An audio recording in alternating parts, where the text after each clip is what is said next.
একদিন হঠাৎ করেই মনে হলো যে ব্যারাকপুরে দাদা বৌদি বিরিয়ানি রেস্টুরেন্টে যাব। তাই আমরা একদিন ছুটির দিনে চলে গেলাম দাদা বৌদি রেস্টুরেন্টটা ভেতরে চলে গেলাম আমরা। ভেতরটা খুবই সুন্দর ছিল।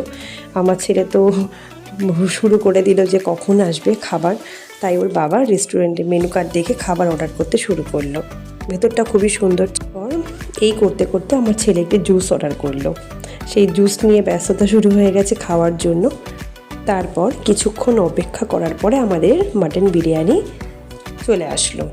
আমার ছেলে তো খুব এক্সাইটেড হয়ে গেছে। তারপর খাওয়ার জন্য